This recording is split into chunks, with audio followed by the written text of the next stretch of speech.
Hi friends, ఈరోజు బ్లాగ్లో బాదం మిల్క్ చేశానండి. చాలా టేస్టీగా వచ్చింది. రండి మీకు కూడా చూపిస్తాను ఎలా చేశాననేది. ఇదిగోండి, ఒక గుప్పెడు బాదం పలుకులు తీసుకున్నానండి. అవి కొంచెం హాట్ వాటర్ వేసి పక్కన పెట్టానమాట.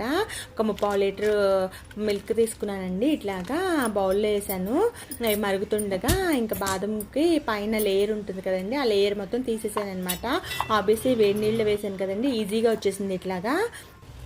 తర్వాత పాలు పొంగొచ్చిన తర్వాత కొన్ని పాలు తీసుకొని కస్టర్డ్ పౌడర్ ఉంటుంది కదండి, ఆ కస్టర్డ్ పౌడర్ని ఒక 2 స్పూన్స్ వేసి ఇట్లాగ మిక్స్ చేశానండి, లంప్స్ లేకుండా. మిక్స్ చేసిన కస్టర్డ్ మిల్క్ని మామూలు మిల్క్లో ఇట్లా కలిపేసాను అనమాట. తర్వాత ఒక 5 జీడిపప్పులు, కొన్ని బాదం పలుకులు, తర్వాత వచ్చేసి ఇలాచీ వేసానండి. తర్వాత ఒక చిన్న గ్లాస్తో హాఫ్ పంచుతారనమాట. మొత్తం బ్లెండ్ చేశానమాట.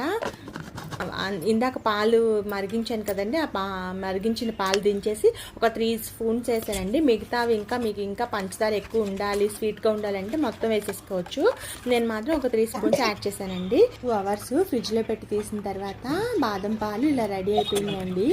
తర్వాత కొంచెం బాదంతో ఇట్లా డెకరేట్ చేశానమాట. టేస్టీ బాదం పాలు రెడీ అయిపోయినాయి. ఇంకొండి మా శ్రీనిక టేస్ట్ చేసి చెప్తుందండి, చాలా బాగుందంట. నేను కూడా టేస్ట్ చేశాను తర్వాత. చాలా బాగున్నాయండి, మీరు కూడా ట్రై చేయండి.